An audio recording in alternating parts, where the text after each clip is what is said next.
предоставлению права пользования недрами в Геворгиевском районе связан с реализацией инвестиционного проекта по возобновлению авиасообщения.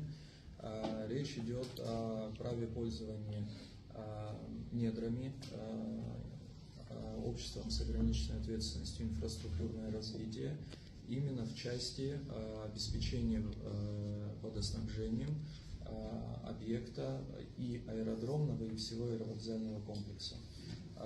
Проект акта прошел согласование в администрации района, уполномоченных органов в сфере землепользования, привлекали подразделения Министерства здравоохранения Республики Абхазия для того, чтобы убедиться в том, что эта вода пригодна для питья и других видов использования на объекте. Все положительные заключения получены.